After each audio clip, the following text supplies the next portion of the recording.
تہجد کا مکمل طریقہ ہے محمدی اور اس کی فضیلت تو جگہ جگہ قرآن میں اللہ نے اہل ایمان کی نشانی بیان کی ہے.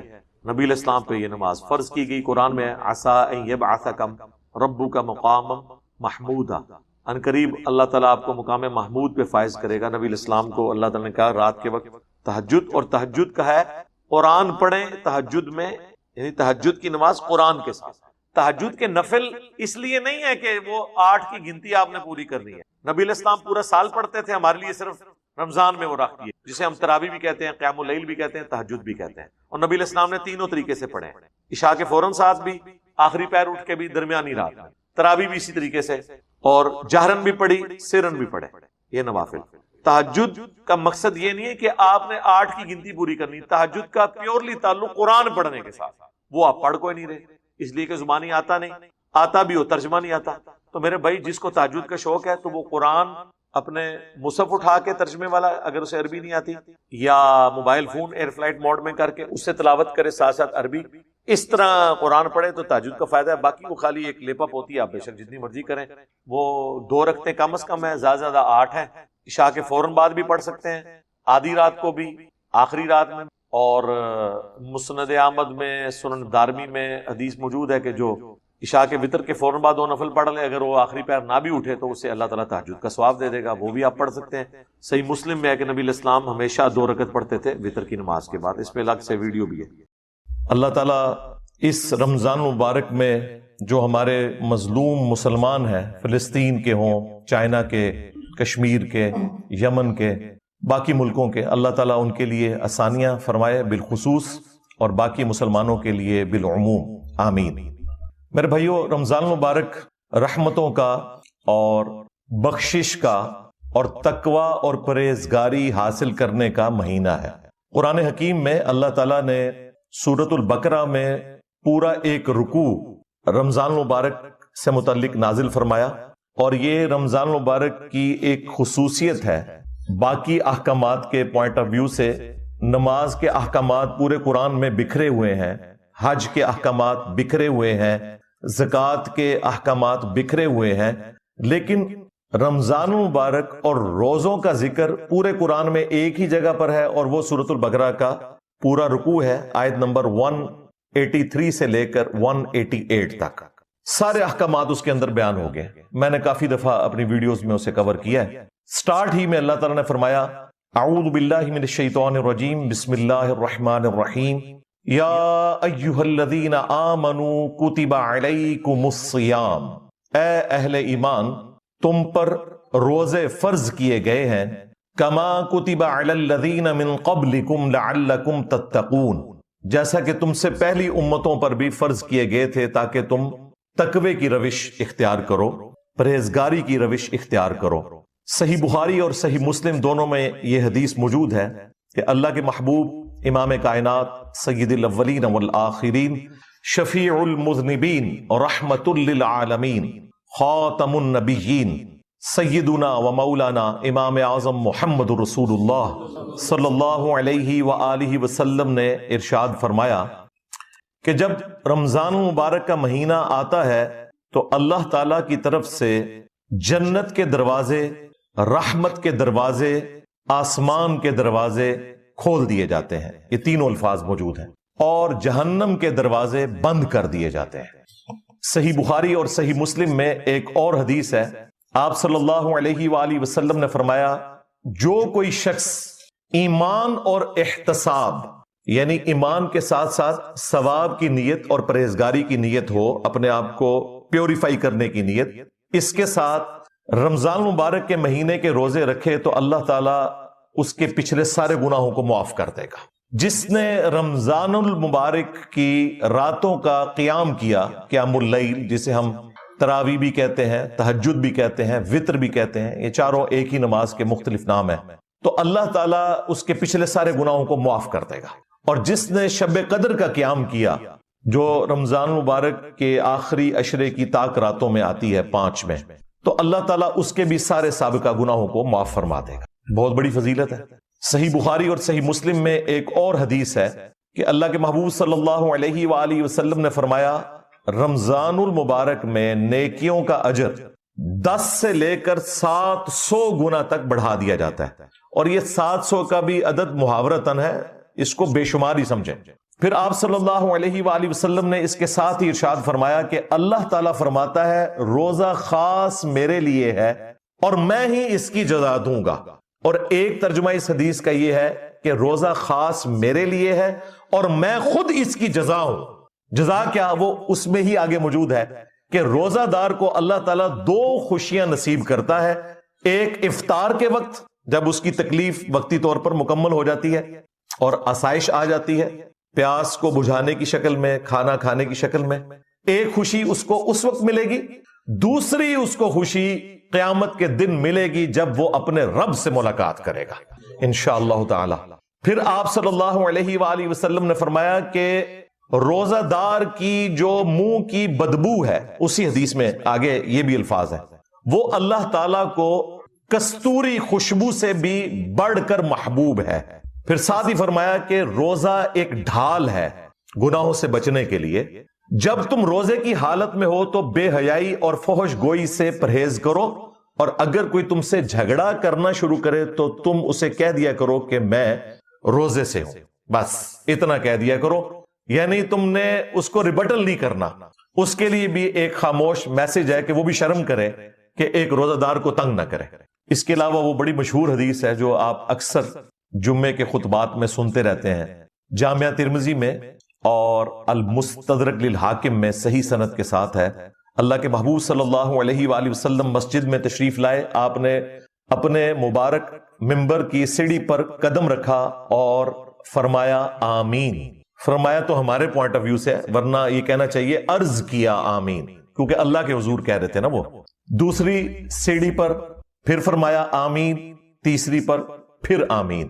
صحابہ کرام نے کہا یا رسول اللہ آج آپ نے ایسا عمل کیا ہے جو ہم نے آپ کو پہلے کرتے ہوئے نہیں دیکھا. کیونکہ اس زمانے میں علم غیب نہیں ہوتا تھا، صرف نبیوں کو علم غیب دیا جاتا ہے. قرآن میں واضح فتویٰ ہے وَمَا كَانَ اللَّهُ لِيُطْلِعَكُمْ عَلَى الْغَيْبِ، اللہ کی یہ شان نہیں کہ ہر کسی کو غیب پر اطلاع دے. وَلَكِنَّ اللَّهَ يَجْتَبِي مِن رُّسُلِهِ مَن يَشَاءُ، بلکہ اللہ اپنے رسولوں میں سے جنہیں چاہتا ہے چن لیتا ہے. اور تمہارا کام ہے رسولوں کی خبروں پر ایمان لاؤ. علم غیب یا غیبی خبر اللہ تعالیٰ صرف اپنے پیغمبروں کو دیتا ہے. تو صحابہ کرام کو نہیں پتا چلا کہ یہ آپ علیہ السلام نے آمین کیوں کہا. اس سے اگلی بات جب آپ نے فرمایا کہ میرے پاس جبرائیل علیہ السلام آئے تھے، صحابہ کو نہیں نظر آئے، اور انہوں نے آ کر عرض کی کہ اے اللہ کے رسول آپ نے میری دعا کے اوپر مہر لگانی ہے. اللہ تعالیٰ فرماتا ہے کہ برباد ہو جائے وہ شخص جس کے سامنے آپ کا ذکر ہو اور وہ آپ پر درود نہ پڑے. اللہم صلی علی محمد وعلی آل محمد. اسی حدیث کے کانٹیکسٹ میں امام ترمذی نے نقل کیا باقاعدہ کہ ایک مجلس میں ایک دفعہ درود شریف پڑھ لینا کافی ہے. ویسے تو ہر دفعہ پڑھیں اچھی بات ہے، ورنہ ایک مجلس میں ایک دفعہ پڑھ لیا تو آپ اس وعید سے بچ گئے. تو میں نے کہا آمین، نبی علیہ السلام نے اس پر آمین کہا.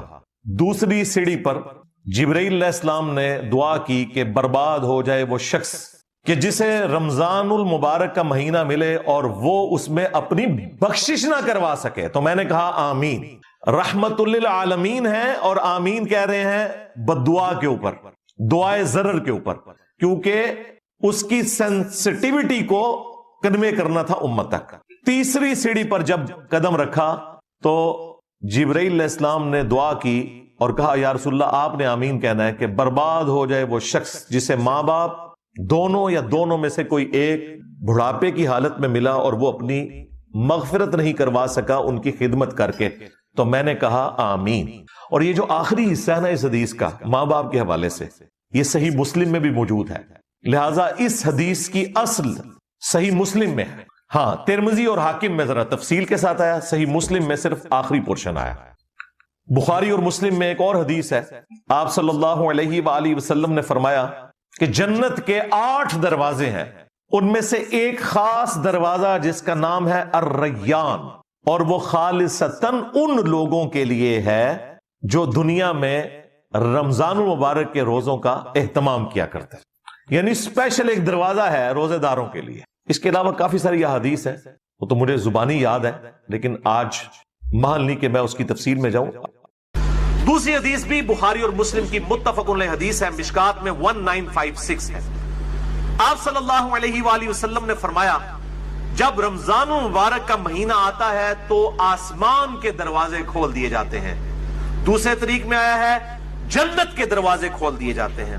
تیسرے طریق میں آیا ہے رحمت کے دروازے کھول دیے جاتے ہیں۔ یہ سارے الفاظ بخاری اور مسلم میں ہیں۔ اور پھر ساتھ یہ الفاظ ہیں کہ جہنم کے دروازے، آگ کے دروازے بند کر دیے جاتے ہیں اور شیاطین جکڑ دیے جاتے ہیں۔ اچھا، یہ آیا کہ شیاطین جو ہے وہ قید کر، اکثر لوگ سوال کر رہے ہوتے ہیں جی اگر شیاطین قید کر دیے جاتے ہیں پھر بھی چند لوگ ہیں جو نماز نہیں پڑھ رہے، چند نہیں اکثر لوگ نہیں پڑھ رہے ہوتے پھر بھی، تو میرے بھائی 11 مہینے تک جب شیطان نے پیڈل مارا ہے آپ کی سائیکل کو، اس کے بعد 1 مہینے نہ بھی مارے وہ، پھر بھی تھوڑی دور تک تو یہ معاملات چلیں گے نا۔ پھر سب سے بڑی چیز نفس ہے انسان کا، وہ ساتھ لگا ہوا ہے۔ یہ سرکش شیاطین، بڑے بڑے شیاطین جو ہے وہ کر دیے جاتے ہیں، باقی جو انسان کے ساتھ شیاطین چھوٹے موٹے لگے ہیں وہ تو چلتے رہیں گے، اللہ تعالیٰ کی طرف سے خاص مدد آ جاتی ہے۔ باقی جڑے تھے پیڑے وہ کعبے بھی پیڑے، اگر کسی نے اپنی اصلاح خود نہیں کرنی ہے تو اس کی رمضان میں کوئی اصلاح نہیں ہونی، اللہ تعالیٰ کی طرف سے ایک مدد مل جاتی ہے۔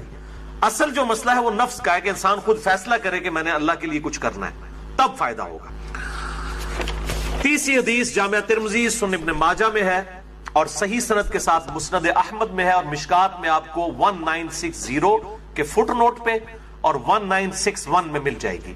آپ صلی اللہ علیہ وآلہ وسلم نے فرمایا رمضان میں آسمان کے دروازے کھول دیے جاتے ہیں، آگ کے دروازے بند کر دیے جاتے ہیں، تمام سرکش شیاطین جکڑ دیے جائے۔ اس میں الفاظ آگے سرکش، بخاری مسلم میں سرکش نہیں تھا، اس سے پتا چلا کہ خاص شیاطین جو بڑے ہیں وہ جکڑے جاتے ہیں۔ اور ہر رات ایک منادی ندا کرتا ہے اللہ کی طرف سے، اے خیر کے طالب ہمت کر اور آگے بڑھ نیکیاں کرنے کے لیے، اور اے شر کے طالب رک جا، اب تو باز آ جائے اس مبارک مہینے میں۔ اور اللہ کی طرف سے ہر رات میں لوگوں کو جہنم سے آزاد کیا جاتا ہے۔ وہ جو روایت ہے وہ جعلی ہے کہ جی وہ پہلا اشرہ جو ہے وہ رحمت کا ہے، دوسرا جو ہے وہ مغفرت کا ہے، تیسرا دوزخ سے رہائی کا ہے۔ یہ تو ہر رات رہائی ہو رہی ہے، میں اس حدیث کو بھی بتا دوں گا بعد میں شعب الایمان کے حوالے سے۔ چوتھی حدیث بھی بخاری اور مسلم دونوں میں ہے، مشکات میں 1958۔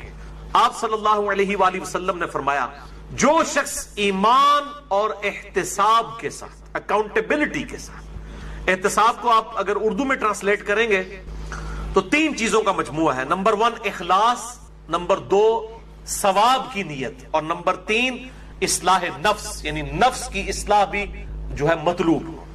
رمضان کے روزے رکھے اللہ تعالیٰ اس کے پچھلے سارے گناہوں کو معاف فرما دے گا۔ اور پھر ساتھ ہی الفاظ ہیں جس نے ایمان اور احتساب کے ساتھ رمضان کی راتوں کا قیام کیا اس کے بھی پرانے سارے گناہ معاف، اور پھر ساتھ ہی فرمایا جس نے شب قدر کا قیام کیا ایمان اور احتساب کے ساتھ اس کے بھی پچھلے سارے گناہ معاف۔ لیکن اس سے مراد چھوٹے گناہ ہیں، بڑے گناہ نیک اعمال سے معاف نہیں ہوتے، وہ صرف توبہ کرنے سے معاف ہوتے ہیں اور گناہ چھوڑنے سے۔ اس کے سپورٹ میں حدیث ہے صحیح مسلم کی، مشکات میں ہے، اس کا نمبر 564۔ آپ صلی اللہ علیہ وآلہ وسلم نے فرمایا اگر بڑے بڑے گناہوں سے بچا جائے تو 5 نمازیں، ایک نماز سے دوسری نماز تک، ایک جمعے سے دوسرا جمعہ، اور ایک رمضان سے دوسرا رمضان درمیان کے گناہوں کا کفارہ ہے اگر بڑے گناہوں سے بچا جائے۔ تو نماز چھوڑنا تو خود بڑا گناہ ہے، یہ نہیں ہے کہ ایک جمعہ پڑھ لیا پھر اگلا جمعہ پڑھا پچھلے ساری معاف، نہیں، کبیرہ گناہوں سے بچا جائے۔ صحیح مسلم میں حدیث ہے، مشکات میں 569 اس کا نمبر ہے، کہ بندے کے کفر اور اسلام کے درمیان فرق نماز ہے۔ تو نماز چھوڑنے سے تو بڑا کوئی گناہ نہیں ہے، تو ایک نماز سے دوسرا نماز کے درمیان گناہوں کا کفارہ بھی تب بنے گا جب دوسری نماز پڑھی جائے گی۔ 5ویں حدیث بھی بخاری اور مسلم کی متفق علیہ حدیث ہے، مشکات میں 1959۔ آپ صلی اللہ علیہ وسلم نے فرمایا رمضان مبارک میں ہر نیک عمل 10 سے 700 گناہ تک بڑھا دیا جاتا ہے، اس لیے ہم کوشش کرتے ہیں کہ زکوٰۃ رمضان کے مہینے میں دیں تاکہ زیادہ ثواب ملے۔ اور پھر زکوٰۃ ہوتی بھی لیونر ایئرز کے اعتبار سے، وہ سولر ایئرز کے اعتبار سے نہیں دینی ہوتی ہے، چاند کے مہینوں کے اعتبار سے دینی ہوتی ہے، تو وہ آسان ہو جاتا ہے حساب رکھنا۔ ویسے آپ ایک رمضان میں نکال لیں اور پھر پورا سال دیتے رہیں، یا اگلے سال کی بھی پیشگی نکالی جا سکتی ہے۔ زکوٰۃ میں میں نے ڈیٹیل سے لیکچر مسئلہ نمبر 95A اور B دے دیا، جسے شوق ہو تو وہ دیکھیں۔ اور ساتھ ہی الفاظ ہیں بخاری و مسلم کے، اللہ تعالیٰ فرماتا ہے بے شک روزہ خاص میرے لیے ہے اور میں ہی اس کی جزا دوں گا. باقی نیکیوں کا تو پتہ چل جاتا ہے. روزہ انسان اور اس کے رب کے درمیان ایک راز ہے. اگر کسی شخص نے خود نہیں بتایا تو وہ چھپ کر کھا پی لے تو پتہ نہیں چلے گا. تو اللہ تعالیٰ ہمارا یہ میرے اور میرے بندے کے درمیان چونکہ خاص عبادت ہے, خاص میرے لیے ہے, میں اس کی جزا دوں گا. اور پھر 7 الفاظ ہیں, میرا بندہ اپنی خواہش اور کھانے کو میری وجہ سے ترک کرتا ہے. روزہ دار کے لیے 2 خوشیاں ہیں. پہلی خوشی افطار کے وقت اور دوسری خوشی اس وقت جب وہ اپنے رب سے ملاقات کرے گا انشاءاللہ. اور پھر 7 الفاظ ہیں, روزہ دار کی منہ کی بو اللہ تعالیٰ کو کستوری کی خوشبو سے بھی بڑھ کر عزیز ہے. پھر 7 الفاظ ہیں, روزہ ڈھال ہے, یعنی ایک ڈھال ہے گناہوں سے بچنے کی. جب تمہارا روزہ ہو تو فحش گوئی اور گناہوں سے اجتناب کرو. اگر روزے کی حالت میں کوئی تم سے جھگڑا کرے تو اس سے کہہ دو کہ میں روزے کی حالت میں. اللہ تو ڈر, میرا بھی روزہ تیرا بھی روزہ یار, جان چھٹ. یعنی بجائے یہ کہ ترکی بترکی جواب دیا جائے, لڑائی کی جائے روزے کی حالت میں. ویسے روزے کی حالت میں انسان کی حالت بھی ایسی ہوتی ہے کہ انسان کہتا ہے یار کو نیڑے نہ ہی لگے, متھے نہ ہی لگے. خصوصاً عصر سے مغرب کا جو وقت ہے اس وقت بڑا مشکل ہوتا ہے, انسان کو گفتگو کرنے کو بھی دل نہیں کرتا. اسی لیے تقویٰ بھی حاصل ہوتا ہے, شہوت بھی ٹھنڈی ہوتی ہے, ہر چیز ٹھنڈی ہو جاتی ہے ظاہر جب انسان روزہ رکھتا ہے. تو روزہ ڈھال ہے, جب تمہارا روزہ ہو تو فحش گوئی مت کرو, گناہوں سے بچو, اور جب کوئی جھگڑا کرنے لگے اس سے کہہ دو کہ میرا روزہ ہے. 6 حدیث سنن نسائی اور مسند احمد میں ہے, مشکات میں 1962. آپ صلی اللہ علیہ وآلہ وسلم نے فرمایا, تمہارے پاس رمضان مبارک کا مہینہ آیا ہے, اللہ نے اس کے روزے تم پر فرض کیے ہیں. اس میں آسمان کے دروازے یعنی جنت کے دروازے کھول دیے جاتے ہیں, جہنم کے دروازے بند کر دیے جاتے ہیں. جنت کے 8 دروازے ہیں اور دوزخ کے 7, اور سرکش شیاطین جکڑ دیے جاتے ہیں. اس ماہ میں ایک رات ایسی ہے جو 1000 مہینوں سے افضل ہے, جو ہم پچھلی دفعہ مسئلہ نمبر نیو 44 میں ڈسکس کر چکے. جو شخص اس کی خیر اور بھلائی سے محروم ہو گیا واقعی ہر بھلائی سے محروم ہو گیا. اور میں نے شب قدر کو پانے کا آسان طریقہ بتایا تھا, وہ جسے شوق ہو تو وہ لیکچر دیکھ سکتا ہے. اچھا, اسی کانٹیکسٹ میں ایک مشہور حدیث ہے جو اکثر ڈاکٹر اسرار صاحب بھی بیان کرتے تھے, لیکن وہ سخت ضعیف روایت ہے. اس میں کافی الفاظ تو باقی احادیث بخاری مسلم میں اور اس میں بھی موجود ہیں, لیکن کچھ الفاظ جو ہیں اس کے ضعیف ہیں. وہ شعب الایمان امام بیہقی کی کتاب سے ہے اور مشکات میں 1965 نمبر ہے کہ آپ صلی اللہ علیہ وسلم نے شعبان کی آخری رات میں صحابہ سے خطاب کیا کہ اب رمضان کا مہینہ شروع ہونے والا ہے اور یہ برکتیں ہیں. وہ ساری وہی ہیں جو ہم ڈسکس کر چکے. اس کے اینڈ پہ آتا ہے کہ اس کا پہلا عشرہ, پہلے 10 دن رحمت کے ہیں, دوسرے 10 دن جو ہیں وہ مغفرت کے ہیں, اور تیسرے 10 دن جو ہیں وہ دوزخ سے چھٹکارے کے ہیں. اور پھر لوگوں نے اس کے اوپر خود سے وہ دعائیں بھی ڈیوائز کر لی ہوئی ہیں. بالکل جعلی روایت ہے یہ. اور اس کے ایک طریق کے اندر علی بن زید مشہور ضعیف راوی ہے, اور دوسرے طریق میں سلیمان راوی جو ہے وہ منکر الحدیث ہے. منکر الحدیث وہ راوی ہے جس کی حدیثیں ترک کر دی جائیں, یہ شدید ترین جرح ہوتی ہے. اسی طریقے سے یہ اکثر رمضان سے پہلے بھی وہ یہ میسج چل رہا ہوتا ہے کہ جس نے رمضان کے چاند دیکھنے کی خوشخبری, تو یہ وہ سب جعلی جھوٹی روایتیں ہیں. اور اس طرح کی روایتیں بالکل آگے بیان نہ کیا کریں, ان کی کوئی اصلیت نہیں ہے, اللہ سے ڈر جائیں. مسئلہ نمبر 36 ہے میرا ضعیف الاسناد اور من گھڑت احادیث کے فتنے کا تحقیقی جائزہ. 7ویں حدیث بھی بخاری اور مسلم دونوں میں, آپ دیکھ لیں اکثر حدیثیں بخاری اور مسلم سے. مشکات میں 1957 اس میں الفاظ ہیں کہ جنت کے 8 دروازے ہیں, ان میں سے ایک دروازے کا نام ہے الریان, جو خاص ان لوگوں کے لیے ہے جو روزہ دار ہیں. ان کو اس دروازے سے آواز دی جائے گی کہ جو دنیا میں روزہ رکھا کرتے تھے. الریان دروازے سے ندا کی جائے گی اور ان کو جنت میں اس دروازے سے داخل کیا جائے گا. اس کے علاوہ ذاکرین کے لیے ہے اور قتال کرنے والوں کے لیے, مختلف نیکیوں کے لیے دروازے آئے ہیں. بیٹھتے ہر وقت جس حالت میں بھی, اور صحیح مسلم میں حدیث ہے کہ یہ جو وظائف ہیں ان کے لیے تو کوئی وضو بھی کیا غسل بھی پروٹوکول نہیں ہے. اب عائشہ کہتی ہیں نبی صلی اللہ علیہ وسلم حالت جنابت میں بھی اللہ کو یاد کر لیا کرتے تھے. صحیح مسلم میں حدیث موجود ہے. اور جو قرآن میں بھی دعائیں یا اذکار آئی ہیں نا, جب آپ حالت جنابت میں بھی اس کو کریں گے نا تو اس پہ قرآن کا حکم نہیں لگے گا. یہ اذکار جو ہے نا, جب آپ اذکار کی نیت سے پڑھیں گے پھر یہ قرآن نہیں شمار ہوں گے, ذکر شمار ہوں گے. اور اس کے لیے نہ وضو پروٹوکول ہے اور نہ غسل کا ہونا ضروری, ہر حال میں اللہ کو یاد کریں. دعا کی قبولیت کے لیے یہ آپ سمجھے اللہ تعالیٰ کی طرف سے کیٹالسٹ, جسے ہم وہ کیمسٹری میں کہتے ہیں کیٹالسٹ, کیمیکل ریئیکشن کو تیز کرنے والا. یعنی یہ اوپن لیسنس دے دیا اللہ تعالیٰ نے کہ اس دعا کے ذریعے جو ہماری طرف متوجہ ہوگا ہم اس کو نجات دیں گے اسماء اعظم میں سے، اللہ کے جو بڑے بڑے اسماء ہیں جن کے ذریعے دعا قبول ہوتی ہے، تو اس جو اسماء اعظم میں سے تو اللہ تعالیٰ ہم نے ان کو غم سے نجات دی، وَكَذَلِكَ نُنْجِي الْمُؤْمِنِينَ، اور ہم یوں ہی نجات دیا کرتے ہیں اہل ایمان کو، یعنی اہل ایمان میں سے بھی کوئی اگر اس دعا کے ذریعے ہماری طرف متوجہ ہوگا ہم اسے نجات دیں گے۔ جی اولاد نہیں ہو رہی، اولاد کی طرف سے پریشان ہے، روزگار سیٹ نہیں ہو رہا، بچہ کوئی کسی قابل نہیں ہو رہا، اور گھر میں مصیبت ہے، پریشانی ہے، اس قسم کی بیماری ہے، کوئی وظیفہ بتائیں تو میں ان کو ٹاپ آف دا لسٹ جو وظیفے بتاتا ہوں نا ان میں سے ایک یہ ہے۔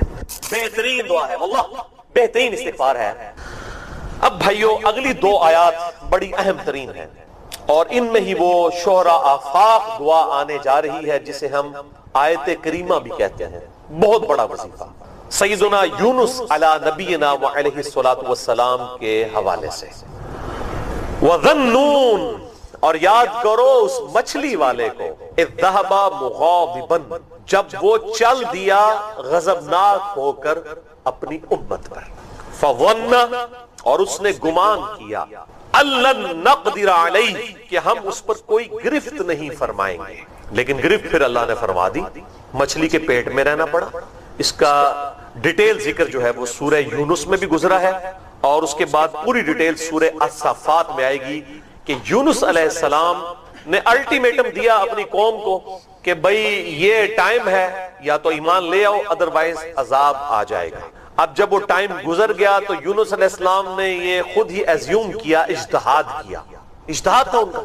اس سے آپ کو پتا چلے گا پیغمبر کا بھی اجتہاد جب تک اللہ انڈورس نہ کرے وہ ایکسیپٹیبل نہیں ہے۔ یہ تو بزرگ بابوں کے اجتہاد بتا رہے ہیں نا، تو انہوں نے اجتہاد کیا کہ اب وقت تو گزر چکا ہے، ان پہ عذاب آ جائے گا، اور جب عذاب آتا ہے تو اللہ تعالیٰ پیغمبر اور اس کے ساتھیوں کو وہاں سے نکال لیتا ہے، لیکن ساتھ ایک شرط بھی ہوتی ہے کہ وحی کا انتظار بھی کیا جاتا ہے۔ لیکن یونس علیہ السلام نے اللہ کی وحی کا انتظار نہیں کیا، اجتہاد ان کا کسی حد تک ٹھیک ہی تھا کہ اب فیصلہ تو ہو ہی جانا ہے، لیکن جن کے رتبے بلند ہوتے ہیں ان سے ایکسپیکٹیشن بھی اس طرح کی ہوتی ہے کہ وہ خود اس طرح کے ڈیسیژن نہ کریں، اور انہوں نے گمان کیا کہ اگر کوئی ایسا مسئلہ ہوا تو اللہ مجھ پہ گرفت نہیں کرے گا، جس کا ذکر ہے یہاں پر، فَظَنَّ أَن لَّن نَّقْدِرَ عَلَيْهِ، اور انہوں نے گمان کیا کہ ہم ان پہ گرفت نہیں کریں گے، لیکن گرفت تو کی اللہ تعالیٰ نے، کیونکہ ان کا رتبہ بلند تھا، انہوں نے وحی کا انتظار کیوں نہیں کیا؟ تو یہ ان کا ایک سمجھ لیں ان کی طرف سے ڈیبٹ تھا، ان کی امت کے حق میں کریڈٹ بن گیا، وہ تو چلے گئے۔ اب جب عذاب کے آثار نمایاں ہوئے، سورہ یونس میں آتا ہے کہ کبھی ایسا نہیں ہوا کہ کسی قوم پہ اللہ کا عذاب آ جائے اور وہ ٹل جائے سوائے قوم یونس، اور وہ یونس علیہ السلام کا ڈیبٹ امت کے حق میں کریڈٹ بن گیا۔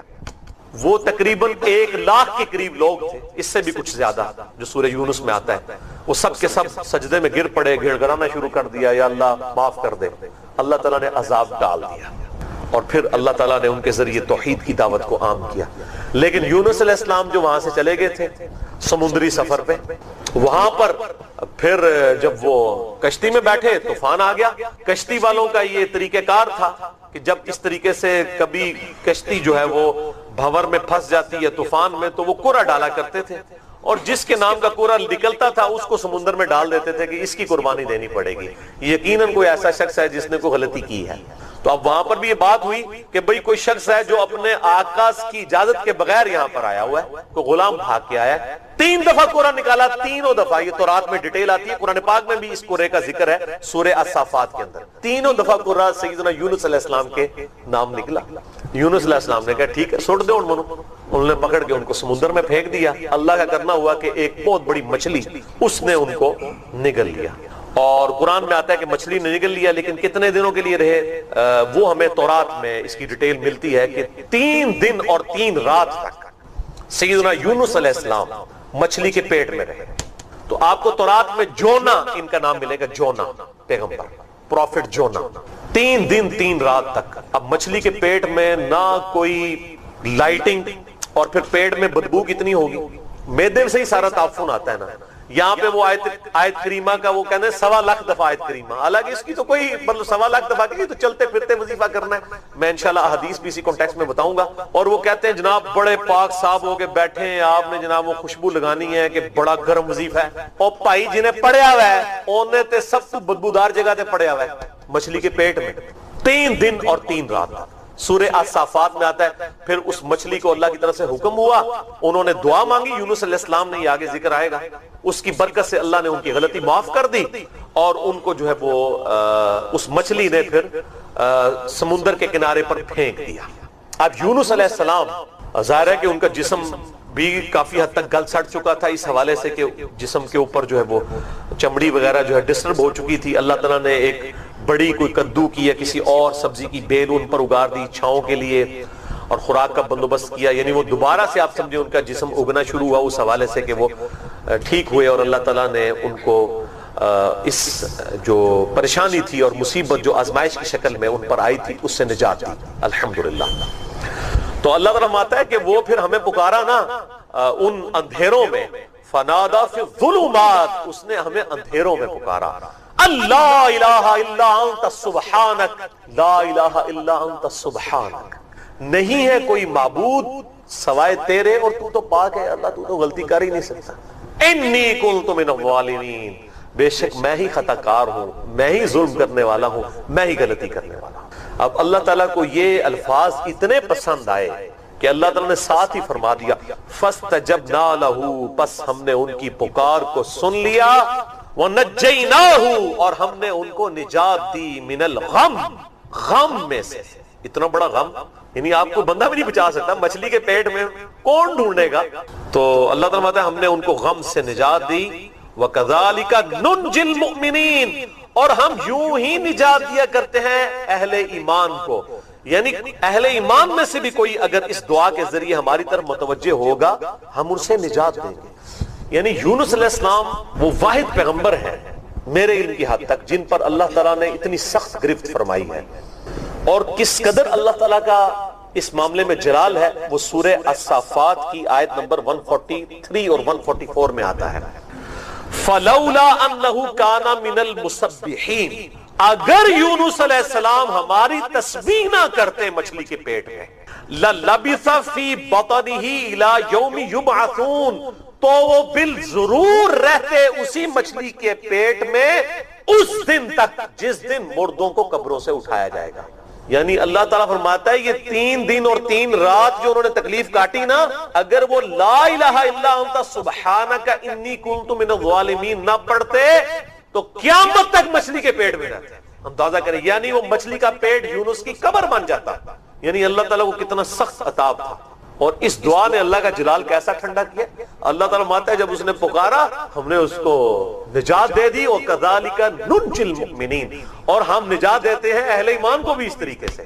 یعنی یہ اوپن لیسنس دے دیا اللہ تعالیٰ نے کہ اس دعا کے ذریعے جو ہماری طرف متوجہ ہوگا ہم اس کو نجات دیں گے.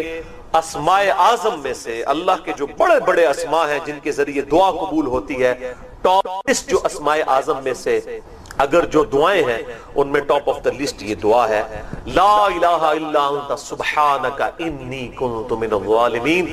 اور میری یہ بات آپ یاد رکھیے گا میرے بھائیوں, سب سے بیسٹ توبہ کرنے کے لیے بھی دعا استغفار یہی ہے. اس سے کوئی بہتر طریقہ ہو نہیں سکتا استغفار کا. آپ دیکھیں اللہ تعالیٰ کی کوالٹی کو کس طریقے سے انہوں نے اپنے لیے جو ہے وہ ذریعہ بنایا نجات کا. کہتے ہیں نا وہ کسی کی انسٹنکٹ پہ بات کرنا, کسی کی جبلت پہ. انہوں نے اللہ تبارک و تعالیٰ کی ایک خاص کوالٹی تھی جس کے ساتھ انہوں نے اللہ کی طرف دعا. وہ کیا بڑی انٹلیکچوئل دعا ہے, لا الہ الا انت, اے اللہ تیرے سوا کوئی معبود. یہ توحید کو پہلے نمبر پہ لے گئے. انت سبحانک, اے اللہ تو تو پاک ہے, تو تو غلطی کر ہی نہیں سکتا کیونکہ تو تو پاک ہے. انی کنت من الظالمین, میں تو انسان ہوں, میں تو غلطی کروں گا. اب جب اللہ تعالیٰ کو آپ اس طریقے سے کہیں گے اللہ تیرے کو تو غلطی نہیں ہوندی, میں تو بندہ آنا تو غلطی تو کراں گا, کیا زبردست انداز ہے اللہ کو پکارنے کا. اس پہ پھر نجات ہی ملنی تھی نا. اللہ تعالیٰ کی وہ کوالٹی انہوں نے ذکر کی ہے, اللہ میں تو بندہ ہوں نا تو غلطی کروں گا نا, تجھ سے تو غلطی نہیں ہونی, تو تو پاک ہے, غلطی تو میں نہیں کرنی ہے نا, تجھ سے تو ہو نہیں سکتی, جب میں کر بیٹھا ہوں تو معاف کر دینا. بہترین دعا ہے واللہ, بہترین استغفار ہے. اور صحیح بخاری اور مسلم کی متفق علیہ حدیث ہے, جب آپ تشہد میں بیٹھو تو درود شریف کے بعد جو اپنے رب سے چاہو مانگو, اس میں یہ دعا بھی آپ اپنے اوپر لازم کریں. یہ اسماء اعظم میں سے ہے, اپنی دعاؤں میں اس دعا کو کریں. دعا کی قبولیت کے لیے یہ آپ سمجھیں اللہ تعالیٰ کی طرف سے کیٹلسٹ. اب چونکہ رمضان شریف کی آمد ہے, لہٰذا یہ اس چیز کا متقاضی ہے کہ ہم آج رمضان مبارک کے حوالے سے ڈسکشن کریں. رمضان مبارک کی اہمیت کا اندازہ آپ اس بات سے لگا سکتے ہیں کہ رمضان مبارک اور اس کے روزوں سے متعلق احکامات اللہ تعالیٰ نے قرآن حکیم میں ایک ہی جگہ پر بیان کر دیے ہیں. پورا ایک رکوع سورۃ البقرہ کا رکوع نمبر 23 آیت نمبر 183 سے لے کر 188 تک مسلسل 6 آیات، اور ان میں کافی لمبی لمبی آیات بھی ہیں. آلموسٹ آپ سمجھ لیں یہ تقریباً 1.5 صفحے پہ پھیلا ہوا یہ رکوع ہے پورا. سب کچھ اس کے اندر بیان ہو گیا. نماز کے احکامات، حج کے احکامات آپ کو مختلف صورتوں میں بکھرے ہوئے نظر آئیں گے. کچھ سورۃ البقرہ میں، کچھ سورۃ الحج کے اندر، کچھ سورہ ابراہیم کے اندر. لیکن رمضان المبارک کو اللہ تعالیٰ نے اس اعتبار سے ممتاز بنایا ہے کہ جو کچھ ڈسکشن کرنی تھی نا وہ قرآن میں ایک ہی جگہ پہ کرتی ہے. اس کے سارے احکامات بھی بیان کر دیے جو موٹے موٹے تھے، اس کی فرضیت کا بھی ذکر کر دیا. اور وہ سورۃ البقرہ کا رکوع نمبر 23 ہے، آیت نمبر 183 سے 188 تک. پلس اس سے متعلقہ جو صحیح الاسناد احادیث ہیں بخاری اور مسلم میں ہی درجنوں کی تعداد میں آپ کو ایک جگہ کمبائنڈ فارم میں مل جائیں گی مشکات المصابی کے اندر، جو میں نے بارہا تعارف کروایا کہ یہ انسائکلوپیڈیا آف حدیث ہے. اہل سنت کی مین سٹریم کی آلموسٹ 13 کتابیں انکلوڈنگ کتب ستہ بخاری اور مسلم اور سنن اربع یعنی ابو داؤد، ترمذی، نسائی، ابن ماجہ، اس کے نوٹس ہیں. اس میں پہلی جلد کے اینڈ کے اوپر جا کے آپ کو رمضان المبارک سے متعلق ایک ایک تفصیل ملے گی، چاہے وہ رؤیت ہلال کا مسئلہ ہو، مون سائٹنگ کا مسئلہ ہو، رمضان المبارک کے فضائل ہوں، لیلۃ القدر ہو، نفلی روزوں کے کیا احکامات ہیں، فرض روزوں کے کیا ہیں، ایک ایک تفصیل ملے گی آپ کو. اور یہ جو مشکات کے اندر احادیث ہیں یہ آلموسٹ 153 احادیث ہیں. انٹرنیشنل نمبر کے مطابق 1956 سے لے کر 2108 تک یہ مسلسل 3-4 چیپٹرز کے اندر آپ کو اکٹھی احادیث مل جائیں گی. کہیں دور جانے کی ضرورت نہیں پڑے گی، ایک جگہ آپ کو ایک نوٹس کی شکل میں مشکات کے اندر یہ ساری احادیث مل جائیں گی انشاءاللہ. وہ میں آج کور بھی کر دوں گا ساتھ ساتھ. تو میں نے ارادہ کیا ہے کہ میں ایٹ لیسٹ جو رمضان مبارک سے متعلق جتنے بھی قدیم اور جدید فقہی احکام و مسائل ہیں جو ایک عام مسلمان کی ضرورت ہے اسے ایک ہی جگہ ریکارڈنگ میں لے آؤں. ویسے تو میں نے 2017 میں 5 کانٹینیوس لیکچر 1.5-2 گھنٹے کے ریکارڈ کروائے تھے، مسئلہ number 53 A B C D E تک، اور اس میں یہ ساری چیزیں میں نے سکیٹرڈ فارم میں ڈسکس کی تھی. لیکن ایک جگہ پہ تھوڑے سے وقت میں ٹو دی پوائنٹ گفتگو، تو یہ میں نے جو کیلکولیٹ کیے ہیں نا وہ 70 فقہی احکام و مسائل بنتے ہیں. اور جب میں ان کو بیان کروں گا تو شاید یہ 100 سے زیادہ بن جائیں ان کی آگے جو کورالریز ہیں. لیکن یہ ایک جگہ جمع ہو جائیں گی انشاءاللہ تعالی. اور پھر یہ آپ کے سامنے ایک ویڈیو بک ہوگی، جب کبھی بھی آپ کو رمضان المبارک سے متعلق کوئی چیز پوچھنی ہوگی، سمجھنی ہوگی، تو آپ یہ ایک ویڈیو لگائیں، ایک ایک چیز آپ کے سامنے انشاءاللہ آ جائے گی انشاءاللہ تعالی. سورۃ البقرہ کا جو رکوع میں نے ذکر کیا آیت نمبر 183 سے لے کر 188 تک، اس کا سٹارٹ ہی ان الفاظ کے ساتھ ہے: اعوذ باللہ من الشیطان الرجیم، بسم اللہ الرحمن الرحیم، یا ایھا الذین آمنوا کتب علیکم الصیام، اے اہل ایمان تم پر فرض کر دیے گئے ہیں روزے، کما کتب علی الذین من قبلکم لعلکم تتقون، جیسا کہ تم سے اگلی امتوں پر بھی فرض کیے گئے تھے تاکہ تم پرہیزگار بن جاؤ، تقوی کی روش اختیار کرو. یعنی روزے کا مقصد پرہیزگاری ہے. پرہیزگاری کیسی کہ روزے میں آپ حلال چیزوں کو بھی چھوڑ دیتے ہیں اللہ تعالیٰ کے حکم کی وجہ سے. تو یہ ایک پریکٹس ہوتی ہے کہ اگر اللہ کے حکم کی وجہ سے میں نے حلال چیزوں کو بھی تھوڑے سے ٹائم کے لیے چھوڑنا ہے تو بقیہ کی زندگی میں میں نے بدرجہ اولا اجتناب کرنا ہے حرام چیزوں سے. اور یہی ہے تقوی، یہی اس کا مقصد ہے. الصوم عربی زبان میں روزے کے لیے ٹرم یوز ہوتی ہے. الصوم کہتے ہیں عربی میں رک جانے کو، اور شرعی اصطلاح میں اللہ تعالی کی خوشنودی کی خاطر طلوع فجر سے لے کر غروب آفتاب تک اپنے آپ کو کھانے پینے اور دیگر خواہشات سے روکنے کا نام روزہ ہے. یہ اس کی بیسک ڈیفینیشن. باقی تو میں نے آپ کو بتایا پورا رکوع ہے اور احادیث کی کتابیں بھری پڑی ہیں، اس میں صرف مشکات ہی پڑھ لیں تو آپ کو ساری احادیث ایک جگہ پہ مل جائیں گی انشاءاللہ تعالی. اللہ تعالیٰ نے اسی رکوع کے اندر آگے چل کر رمضان مبارک کا بائی نیم ذکر بھی کر دیا.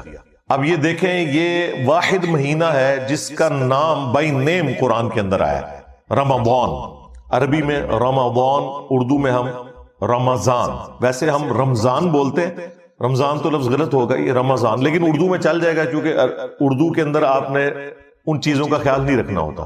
تو وہ اسی رکوع میں آگے چل کر اللہ تعالیٰ فرمایا شہر رمضان الذی انزل فیہ القرآن، رمضان کا مہینہ تو وہ مہینہ ہے کہ جس میں القرآن نازل ہوا، ھدی للناس، جو پوری انسانیت کے لیے ہدایت کی کتاب ہے، یعنی کسی خاص طبقے کے لیے نہیں، پوری انسانیت۔ سورۃ البقرہ کے سٹارٹ میں ہے ھدی للمتقین، ڈر جانے والوں کے لیے ہدایت ہے، یعنی وہ لوگ جو اللہ کی دھمکی سے ڈرتے ہیں، جو یہ سمجھتے ہیں کہ ہماری مرضی کے بغیر جس نے ہمیں پیدا کیا، اس کے بعد اس نے اس امتحان میں ڈالا، بعد میں بھی جو کچھ ہمارے ساتھ کرے گا ہمیں اس سے کوئی بچا نہیں سکتا۔ تو یہ تصور انسان کو ڈرنے پہ مجبور کرتا ہے کہ میں نے اپنے رب کو رسپانس کرنا ہے۔ تو ھدی للمتقین بھی ہے، ھدی للناس بھی ہے، یعنی انسانوں میں سے وہ لوگ جو واقعی ڈر جائیں اس تصور سے کہ انہیں مر کے اپنے رب کے حضور پیش ہونا ہے۔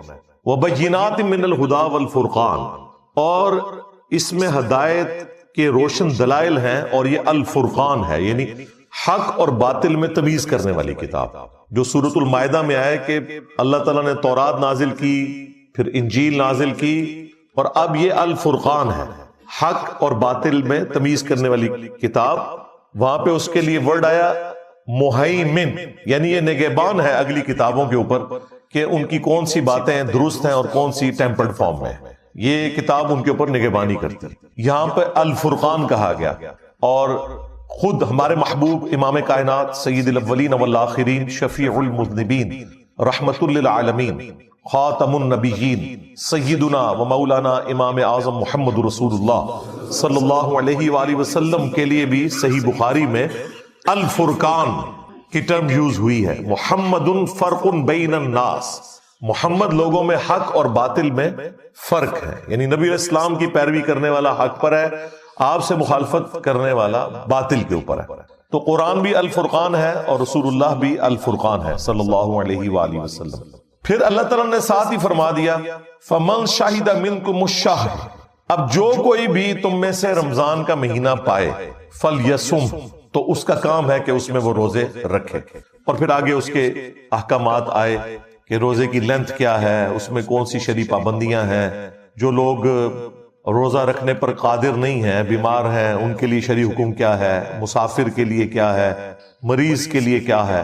پھر میاں بیوی کے تعلقات کے پوائنٹ آف ویو سے بھی چیزیں ڈسکس ہوئیں، وہ آپ خود پڑھ لیجئے گا، اگر میں ایک ایک چیز کو اس طریقے سے ڈسکس کروں گا تو پھر تو کافی زیادہ ٹائم لگ جائے گا، لیکن چونکہ یہ ساری باتیں آج آٹومیٹکلی کور ہو جائیں گی ہمارے فقہی احکام و مسائل کے اندر انشاءاللہ تعالی۔ صحیح بخاری اور صحیح مسلم کے اندر یہ حدیث موجود ہے، اللہ کے محبوب صلی اللہ علیہ وآلہ وسلم نے فرمایا اسلام کی بنیاد 5 چیزوں کے اوپر ہے۔ نمبر 1، اس بات کی گواہی دینا کہ اللہ کے سوا کوئی معبود نہیں اور محمد صلی اللہ علیہ وآلہ وسلم اس کے بندے اور اس کے رسول ہیں۔ دوسرے نمبر پہ فرمایا نماز قائم کرنا، تیسرے نمبر پر زکوٰۃ دینا، چوتھے نمبر پر حج کرنا اللہ کی راہ میں اگر استطاعت ہو، اور 5ویں نمبر پہ فرمایا رمضان کے روزے رکھنا۔ اس سے آپ اندازہ لگائیں کہ اسلام کی بنیاد جن چیزوں کے اوپر ہے ان میں سے رمضان مبارک کے روزے ایک چیز ہے۔ پھر صحیح بخاری اور صحیح مسلم دونوں کے اندر یہ حدیث موجود ہے کہ اللہ کے محبوب صلی اللہ علیہ وآلہ وسلم نے فرمایا جس شخص نے بھی ایمان اور احتساب کے ساتھ، یعنی اس نیت کے ساتھ کہ وہ تزکیہ نفس اپنا کرے گا، اللہ سے ثواب لینے کی امید جس کے اندر موجود ہے، رمضان مبارک کے روزے رکھے، اللہ تعالیٰ اس کے پچھلے سارے گناہوں کو معاف فرما دے گا۔ اور جس نے ایمان اور احتساب کے ساتھ رمضان مبارک کی راتوں کا قیام کیا، قیام اللیل جسے آپ تراویح بھی کہتے ہیں، اس کے بھی اللہ تعالیٰ پچھلے سارے گناہوں کو معاف فرما دے گا۔ اور جس نے ایمان اور احتساب کے ساتھ لیلۃ القدر کا قیام کیا، اس کے بھی اللہ تعالیٰ پچھلے سارے گناہوں کو معاف فرما دے گا۔ تو لیلۃ القدر تو رمضان مبارک کے آخری عشرے کی طاق راتوں میں آتی ہے۔ یہ پچھلے دنوں جو میری شب برات سے متعلق ویڈیو ریکارڈ ہوئی تھی اس میں میں نے تفصیلاً اس کے اوپر گفتگو کر لی ہے کہ وہ سارے فضائل جو یہ شب برات کے لیے بتاتے ہیں وہ بیسیکلی لیلۃ القدر کے ہیں، جس کے بارے میں پوری سورت قرآن میں نازل ہوئی ہے۔ انا انزلناہ فی لیلۃ القدر۔ ایک اور حدیث ہے صحیح بخاری اور صحیح مسلم کے اندر کہ اللہ کے محبوب صلی اللہ علیہ وآلہ وسلم نے فرمایا کہ جب رمضان مبارک کا مہینہ آتا ہے تو اللہ تعالی جنت اور رحمت کے دروازوں کو کھول دیتا ہے اور جہنم کے یعنی دوزخ کے دروازوں کو بند فرما دیتا ہے، اور سرکش جو شیاطین ہیں انہیں جکڑ دیا جاتا ہے۔ سارے شیاطین نہیں قید ہوتے، سارے قید ہوں تو آپ کو جمعہ پڑھانے کے لیے کون آئے؟ سارے نہیں قید ہوتے ہیں، ظاہر ہے یہ تو سلسلہ برل اوورال ایک ماحول بن جاتا ہے نیکی کا کہ سرکش شیاطین کو قید کر دیا جاتا ہے۔ باقی جو انسان کے ساتھ نفس لگا ہوا ہے، جو انسانوں میں شیاطین ہے، وہ تو اسی طریقے سے گھوم پھر رہے ہوتے ہیں، لیکن پھر بھی رمضان میں دیکھیں شیاطین قید ہونے کا یہ فائدہ آپ دیکھیں کہ رمضان نشریات میں سارے اکٹھے بیٹھے ہوتے ہیں، آگے پیچھے نہیں اکٹھے ہوتے، اور وہاں پہ افطاریاں بھی اکٹھی کرتے ہیں، اور جو تھوڑا سا شیطان اندر باقی ہوتا ہے نا وہ انہیں مجبور کرتا ہے کہ جب نماز کا وقت آتا ہے تو سب لوگ اپنی اپنی علیحدہ علیحدہ نماز پڑھتے ہیں، یا اپنے مدارس میں جا کے ایک دوسرے کے پیچھے نہیں پڑھتے، اگر کوئی پڑھ بھی لے غلطی سے تو بعد میں لوٹاتے ہیں۔ ایک اور حدیث ہے صحیح بخاری اور صحیح مسلم کے اندر کہ اللہ کے محبوب صلی اللہ علیہ وآلہ وسلم نے فرمایا کہ جنت کے 8 دروازے ہیں، ان میں سے ایک دروازہ ایسا ہے جس کا نام ہے الریان، اور یہ خالصتاً ان لوگوں کے لیے ہے جو رمضان مبارک کے روزوں کا اہتمام کرتے تھے۔ یعنی رمضان مبارک کی اللہ کے نزدیک یہ اہمیت ہے کہ ایک اسپیشل دروازہ ہی روزہ داروں کے لیے اللہ تعالیٰ نے جنت کا مخصوص کر، اللہم اجعلنا منہم، اللہ تعالیٰ ہمیں ان میں شامل فرمائے، آمین۔ پھر ایک اور حدیث ہے بڑی رکت انگیز، بخاری اور مسلم دونوں میں ہے کہ رمضان مبارک کا مہینہ وہ ہے جس میں اللہ تعالیٰ نیکیوں کا جو ثواب ہے وہ 700 گنا تک بڑھا دیتا ہے۔ پھر اللہ کے محبوب علیہ السلام نے فرمایا کہ رمضان مبارک کا مہینہ وہ مہینہ ہے کہ جس میں جو شخص روزے رکھتا ہے اس کے لیے اللہ تعالیٰ کی طرف سے یہ پیغام ہے کہ روزہ خاص میرے لیے ہے اور میں ہی اس کی جزا دوں گا۔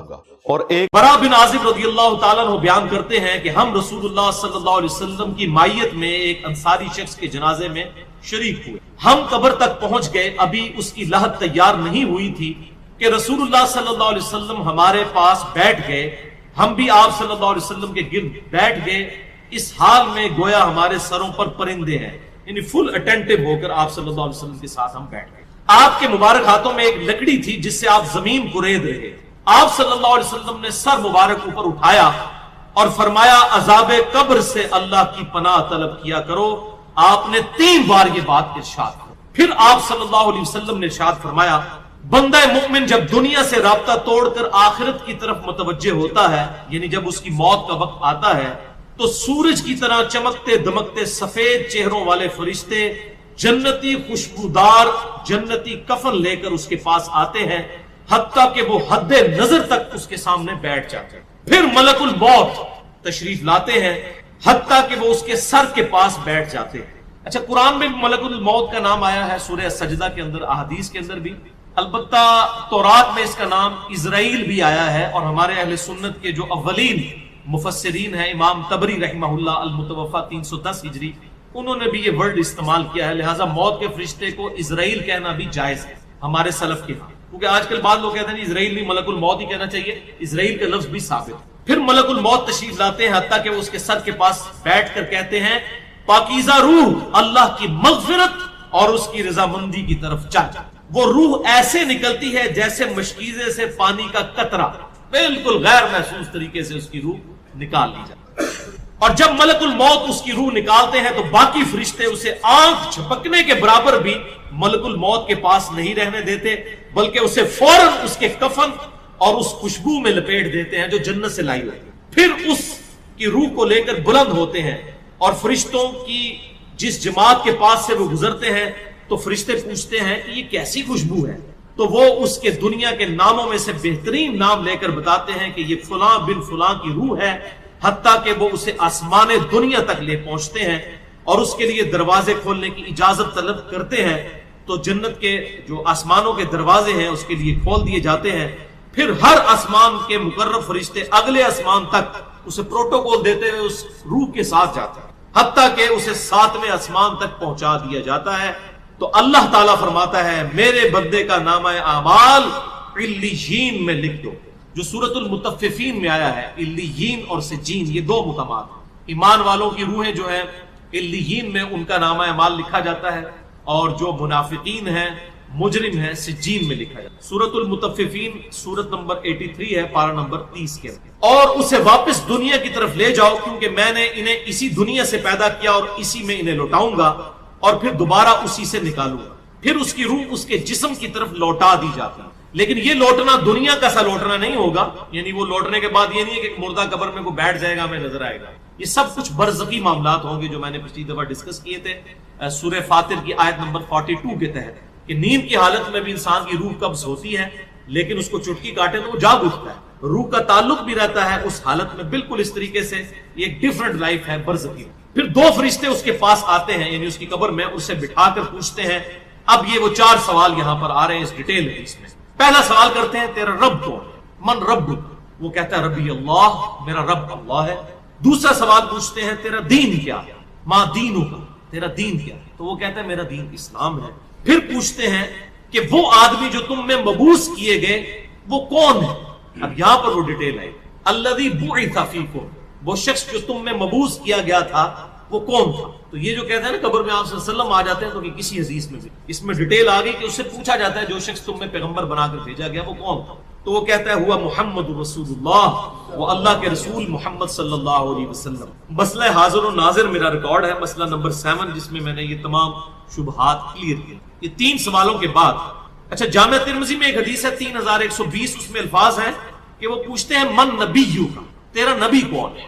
اس میں تو ہے نا کہ اس شخص کے بارے میں تیرا کیا عقیدہ ہے، اس میں من نبیو کا الفاظ ہے، جامعہ ترمذی 3120۔ اچھا اللہ کا شکر ہے کہ یہ نہیں پوچھتے تیرا فرقہ کون سا ہے، تو کس امام کی تقلید کرتا تھا، کیڑی مسیدی تو نماز پڑھتا سا ہے، دیکھ لو کوئی چیز نہیں۔ تیرا رب کون ہے، تیرا دین اور نبی صلی اللہ علیہ وسلم۔ تو دنیا میں بھی ہم یہی کہتے ہیں اللہ رسول قرآن، یہی بات، تو قبر کے اندر جا کر بھی یہی سوال ہوتا ہے۔ اب وہ جب 3 سوالوں کے جواب دیتا ہے تو فرشتے چوتھا سوال اس سے پوچھتے ہیں، جو میں نے قبر کا چوتھا سوال، مسئلہ نمبر 78، تمہیں کیسے پتا چلا، ان 3 سوالوں کے جواب تمہیں کیسے آئے؟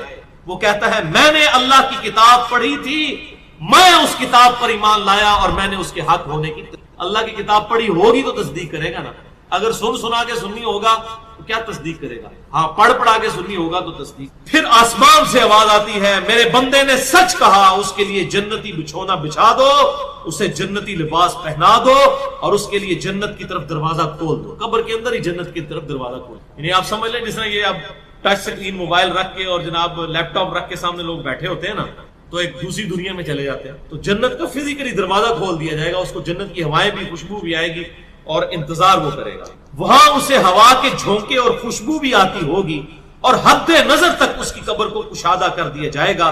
خوبصورت چہرے، خوبصورت لباس اور بہترین خوشبو والا ایک شخص اس کے پاس قبر میں آئے گا اور کہے گا اس چیز سے خوش ہو جا جو چیز تجھے خوش کر دے، یہ وہ دن ہے جس کا تجھ سے وعدہ کیا جاتا تھا۔ وہ شخص پوچھے گا کہ اے شخص تو کون ہے، تیرا چہرہ بھلائی لانے والا چہرہ ہے۔ وہ جواب دے گا میں تیرا عمل صالح ہوں، یعنی نیک اعمال ایک خوبصورت انسان کی شکل میں اس کی قبر میں آئے۔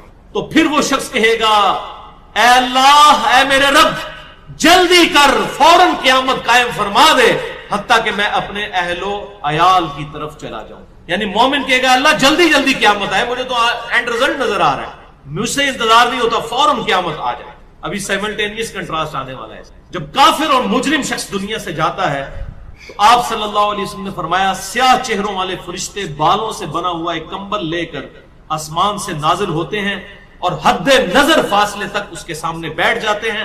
پھر ملک الموت، موت کا فرشتہ آتا ہے، حتیٰ کہ اس کے سر کے پاس بیٹھ جاتا ہے اور کہتا ہے خبیث روح، اللہ کی ناراضگی کی طرف چل۔ وہ روح اس کے جسم میں پھیل جاتی ہے تو وہ ملک الموت اس طرح اسے کھینچتا ہے جیسے لوہے کی سلاخ کو گیلے اون میں سے کھینچا جاتا ہے، چھس کر کے۔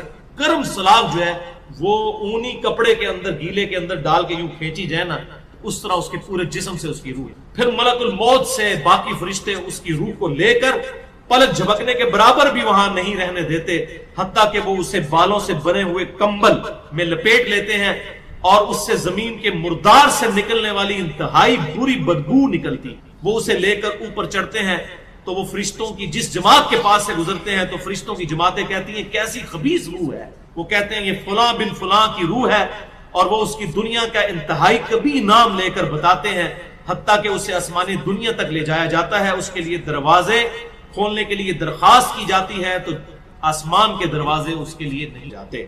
پھر رسول اللہ صلی اللہ علیہ وسلم نے سورۃ الاعراف کی آیت پڑھی کہ ان کے لیے آسمانوں کے دروازے نہیں کھولے جائیں گے، وہ جنت میں داخل بھی نہیں ہوں گے حتیٰ کہ اونٹ سوئی کے سوراخ سے گزر جائے. یہ سورۃ الاعراف کی آیت آپ سب. پھر آپ صلی اللہ علیہ وسلم نے فرمایا کہ اللہ تعالیٰ فرماتا ہے اس کی کتاب کو سب سے نچلی زمین میں سجین میں لکھ دو. پھر اس کی روح کو شدت کے ساتھ پٹ کھا جاتا ہے. پھر آپ صلی اللہ علیہ وسلم نے یہ آیت تلاوت فرمائی سورہ الحج کی، جو شخص اللہ کے ساتھ شرک کرتا ہے گویا وہ آسمان سے گر پڑا تو اب پرندے اسے اچک کر لے جائیں یا کسی دور جگہ پر پھینک دیں. پھر اس کی روح اس کے جسم میں لوٹا دی جاتی ہے اور دو فرشتے اس کے پاس آ کر اس سے پوچھتے ہیں تیرا رب کون؟ اب اس سے بھی سوال ہو. وہ حیرت زدہ ہو کر کہتا ہے ہائے افسوس ہائے افسوس، میں نہیں جانتا میں نہیں جانتا. پھر پوچھتے ہیں تیرا دین کیا ہے؟ وہ پھر حیرت زدہ ہو کر کہتا ہے ہائے افسوس میں نہیں جانتا میں نہیں جانتا. پھر اس سے پوچھتے ہیں کہ جو شخص تم میں مبعوث کیے گئے وہ کون تھے؟ تو وہ کہتا ہے ہائے افسوس میں نہیں جانتا میں نہیں جانتا. پھر آسمان سے آواز آتی ہے اس نے جھوٹ بولا، اس کے لیے جہنم کا بچھونا بچھا دو. اور بخاری میں الفاظ ہیں 1374. اس کے جواب میں فرشتے پھر اس سے چوتھا سوال کیا کرتے ہیں؟ لا دریتا ولا تلیتا، اور تو نے خود پڑھ کر سمجھنے کی کوشش کیوں نہیں کی؟ یا جو لوگ سمجھے ہوئے لوگ تھے، کتاب و سنت کے منہج پر چلنے والے لوگ تھے، ان کے ساتھ تو کیوں نہیں چلا؟ اللہ تعالیٰ فرماتا ہے اس کے لیے جہنمی بچھونا بچھا دو، جہنم کی طرف ایک دروازہ کھول دو، وہاں سے گرمی اور گرم ہوا اس کی قبر میں آتی رہے گی. اس کی قبر کو اس قدر تنگ کر دیا جائے گا کہ اس کی پسلیاں ایک دوسرے کے اندر داخل ہو جائیں گی، اور ایک قبیح چہرے والا شخص قبیح لباس میں انتہائی بدبودار حالت میں اس کے پاس آئے گا اور اسے کہے گا تمہیں ایسی چیزوں کی بشارت ہو جو تمہیں غمزدہ کر دیں، یہ تیرا وہ دن ہے جس کا تجھ سے وعدہ تھا. وہ پوچھے گا تو کون ہے؟ تیرے چہرے سے تو خیر کی توقع نظر نہیں آتی. وہ جواب دے گا میں تیرا خبیث عمل ہوں جو تو دنیا میں. بات عمل کے ساتھ ہی ہے، صرف کلمہ پڑھنا کافی نہیں ہے، عمل. پھر وہ کہتا ہے میرے رب قیامت قائم نہ کرنا، اے میرے رب قیامت قائم نہ کرنا. مومن کیا کہتا ہے؟ قیامت قائم کر رہے اللہ. اب یہ وہ حدیث ہے وہ جس اس آیت کو حل کرتی ہے جو پچھلی دفعہ ایک بھائی نے سوال بھی کیا تھا. سورہ یاسین کی آیت نمبر ہے 52. قالوا یا ویلنا من بعثنا من مرقدنا، یعنی جب قبروں سے نکالا جائے گا مجرموں کو، وہ کہیں گے ہائے افسوس ہمیں کس نے ہماری قبروں سے باہر نکالا. تو اللہ تعالیٰ کیا فرمائے گا؟ ھذا ما وعد الرحمن وصدق المرسلون، یہی ہے وہ جس کا وعدہ رحمان نے کیا تھا اور رسولوں نے سچا کہا تھا. اور میں اکثر اہل حدیثوں کو چھیڑتا ہوں کہ آپ کی اور بریلویوں کی ایک بات کامن ہے کہ عورتیں نہیں قبروں پہ جا سکتی. یہ میرا موقف نہیں، نبی علیہ السلام کا موقف ہے. صحیح مسلم میں حدیث ہے، آپ صلی اللہ علیہ وآلہ وسلم نے فرمایا، اس میں میرا ایک ریسرچ پیپر بھی ہے، رسول اللہ صلی اللہ علیہ وآلہ وسلم کی آخری وصیت ہے، ریسرچ پیپر نمبر 1. اس میں نے قبروں پہ حاضری کے حوالے سے ہر چیز ایڈریس کر دی ہے. اسی میں آپ کو حدیث بھی مل جائے گی صحیح مسلم کی، انٹرنیشنل نمبر کے مطابق 2259 ہے. آپ صلی اللہ علیہ وآلہ وسلم نے فرمایا میں تمہیں قبروں کی زیارت سے منع کرتا تھا، لیکن اب میں تمہیں حکم دیتا ہوں کہ قبروں پہ جاؤ تاکہ آخرت کی یاد آئے. ٹھیک ہوگا جی. اور اس کے علاوہ بھی صحیح مسلم میں 2256 نمبر حدیث ہے کہ آپ صلی اللہ علیہ وآلہ وسلم نے، اوپر تلے 8-10 حدیثیں ہیں، یہ بھی صحیح مسلم میں.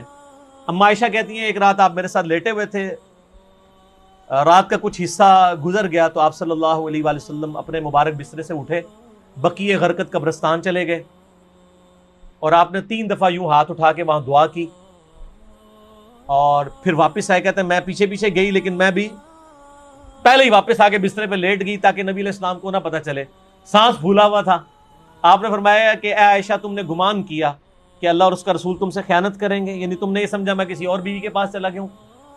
تو اے عائشہ مجھے سچ سچ بتاؤ تم کیا میرے پیچھے آئی تھی، اور اگر تم نہیں بتاؤ گی تو مجھے اللہ تو بتا ہی دے گا. اے علم غیب بھی کلیئر ہو گیا، اللہ تو مجھے بتا ہی دے گا. تو انہوں نے کہا یا رسول اللہ میں گئی تھی. تو فرمایا کہ میں جب لیٹا تو جبرائیل علیہ السلام کو اللہ تعالیٰ نے میرے پاس بھیجا اور انہوں نے کہا کہ اللہ تعالیٰ فرماتا ہے کہ آپ اہل بقیع کے لیے دعائیں مغفرت کریں. تو میں رات کو اٹھ کے قبرستان گیا اور 3 دفعہ ہاتھ اٹھا کے دعا کی. سیدہ عائشہ نے پوچھا یا رسول اللہ جب میں جاؤں یا ہم لوگ قبرستان جائیں تو ہم کیا دعا کریں؟ تو آپ صلی اللہ علیہ وآلہ وسلم نے دعا تعلیم فرمائی، السلام علیکم اہل الدیار من المؤمنین والمسلمین وَإِنَّا إِن شَاءَ اللَّهُ بِكُمْ لَلَاحِقُونَ نَسْأَلُ اللَّهَ لَنَا وَلَكُمُ الْعَافِيَةَ۔ تم پر سلامتی ہو اے مومنین اور مسلمین، مرد و عورت اس قبرستان میں جو دفن ہو، ہم ہمارے اپنے لیے اور تمہارے لیے اللہ سے عافیت کا سوال کرتے ہیں، اور ہم بھی مر کے تمہارے پاس ہی آنے والے ہیں۔ یہ دعا صحیح مسلم کے اندر موجود ہے۔ سیدہ عائشہ کو آپ نے یہ تعلیم فرمائی، انہوں نے کہا کہ میں کیا پڑھوں، تو آپ نے فرمایا تم یہ پڑھنا۔ اس سے کیا پتہ چلا کہ عورتیں قبرستان جا سکتی ہیں۔ لہذا یہ سعودیہ والوں نے جو بقیہ غرقت قبرستان کے بعد لکھ کے لگایا عورتوں کی حاضری منع، یہ بالکل خلاف سنت ہے، اور وہ عورتوں کو نہیں جانے دیتے قبرستان۔ غلط ہے، غلط کام کوئی بھی کرے غلط ہے۔ کیوں؟ نہ میں وہابی نہ میں بابی، میں ہوں مسلم علمی کتابی۔ نہ یہ بابوں کی بات ہوگی نہ وہابی سو کارڈ بات ہوگی، یہ علمی کتابی بات ہوگی۔ اور اما عائشہ رضی اللہ تعالی عنہا باقاعدہ اپنے بھائی کی قبر پہ گئیں، جامعہ ترمذی میں صحیح سند کے ساتھ ہے، عبد الرحمن بن ابی بکر ان کی قبر پہ گئیں، وہاں پہ جا کے اشعار بھی پڑھے، اور امام ترمذی ایک حدیث لے کے آئے کہ نبی علیہ السلام نے لعنت فرمائی ہے ان عورتوں پر جو زوار القبور کرتی ہیں، کثرت سے قبرستان جاتی ہیں۔ پھر ساتھ ہی امام ترمذی نے لکھا اس حدیث کے اندر، یہ ساری حدیثیں آپ کو مشکات کی پہلی جلد میں نا قبروں کی زیارت والے چیپٹر میں مل جائیں گی کمبائنڈ فارم میں۔ امام ترمذی نے لکھا یہ حدیث منسوخ ہے، کیونکہ جب آپ نے عام اجازت دے دی کہ قبروں پہ جاؤ آخرت کی یاد آئے تو یہ حدیث منسوخ ہوگی۔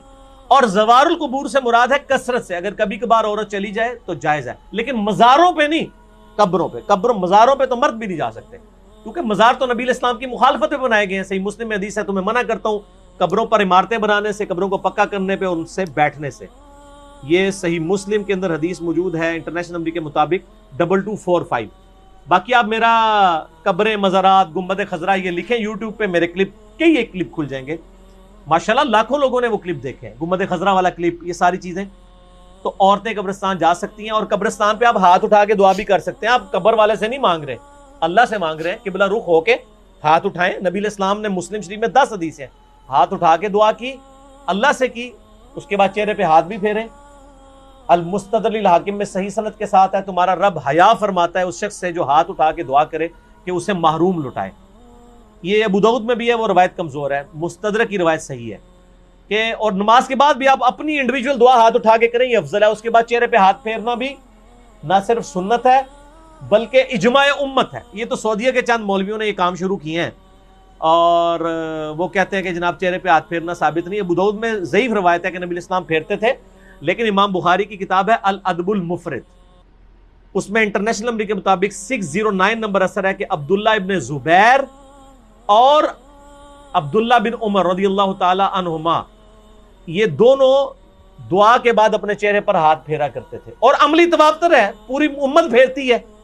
یہ تو حدیث سے بڑی دلیل ہے، جب ساری امت یہ کام کر رہی ہوگی تو حدیث سے تو دلیل کی ضرورت ہی نہیں ہے، کوئی اختلاف نہیں ہے۔ یہ سعودی والوں نے خام خواہ ایک اختلاف کھڑا کر دیا ہے، لیکن پاکستان میں جو اہل حدیث ہیں انہوں نے جو نماز نبوی چھاپی ہے دارالاسلام والوں نے، انہوں نے یہی روایت لکھی 609 الادب المفرد کی، اور کہا ہے کہ بالکل یہ صحیح ہے، سنت ہے، چہرے پہ ہاتھ پھیر سکتے ہیں۔ بلکہ میں آپ کو شغل کی بات بتاؤں، سعودیہ سے کوئی چند سال پہلے کی بات ہے، ایک بھائی نے مجھے کہا ہمارے ایک شیخ ہیں یہاں پہ سعودیہ میں، مدینہ یونیورسٹی، ام القریٰ یونیورسٹی، مکہ میں بھی ہمارے اسٹوڈنٹس ویڈیوز کے اعتبار سے جو ہیں وہ سنتے ہیں، تو انہوں نے کہا کہ مجھے وہ حدیث بھیجے، میں نے عربی ورڈنگ اس کی بھیجی۔ شیخ زبیر صاحب نے مشکات کی دوسری جلد میں دعا والے چیپٹر کے جو حدیث ہے نا ابو داؤد والی کہ نبی علیہ السلام چہرے پہ ہاتھ پھیرتے تھے، اس کے نیچے لکھا ضعیف ہے، لیکن ساتھ ہی فٹ نوٹ پہ لکھا صحیح سند ہے عبداللہ بن عمر اور عبداللہ بن زبیر سے کہ وہ چہرے پہ ہاتھ پھیرتے تھے، اور وہ روایت بالکل صحیح ہے اور بخاری کی صحت کے اوپر صحیح ہے۔ تو جب ان کو حدیث بتائی انہوں نے کہا نہیں یہ تو ضعیف ہے، اس میں فلاں راوی ضعیف ہے۔ میں نے مکتبۃ الشاملہ میں اس راوی سے صحیح بخاری میں 12 روایتیں نکالی اسی سند کے اوپر، اور اس کو کہا کہ یہ اس کو پرنٹ نکال کے دے مولوی کو، اس کو کہا بخاری کی بھی 12 حدیثیں ضعیف ثابت کا ہے، اسی سند پہ الادب المفرد پہ ہے چہرے پہ ہاتھ پھیرنے والی۔ تو مولوی تو پتہ ہے تو ضدی ہوتا ہے، منیا نہیں لیکن ٹھپیا گیا، لال رومال والا خاموش ہو گیا، کہنا ہے کون اتھو کٹ کے بھیجتا ہے؟ ایک بندہ ہے تھے اللہ نے چھڑیا ہے جو نہ وہابی ہے نہ بابی ہے، نہ میں وہابی نہ میں بابی، میں ہوں مسلم علمی کتابی، علمی کتابی۔ اگلا سوال تو اس میں کور ہو گیا جی، کور ہو گیا، چلیں یہ کرامت ہو گئی۔ علی بھائی آپ الحمدللہ آپ ہمیشہ آیات اور حدیث کے ریفرنسز دیتے ہیں، مگر کبھی کبھی ان کے انٹرنیشنل نمبر نہیں بتاتے. برائے مہربانی آپ لوڈنگ سے پہلے ویڈیو میں ہی ایڈ کر دیا کریں تو آسانی ہوگی، یا کوئی بک بتا دیا کریں. بک تو میں ہمیشہ بتاتا ہوں کہ یہ آج تک میں نے کبھی حدیث کی کتاب کے نام کے بغیر نہیں بتائی. ایک بک ہے تو یہ مشکات شریف، آپ 3 جلدوں میں ڈاؤن لوڈ کر لیں ahlsunnatpak.com سے. یہ انسائکلوپیڈیا آف حدیث ہے، بخاری، مسلم، ابو داؤد، ترمذی.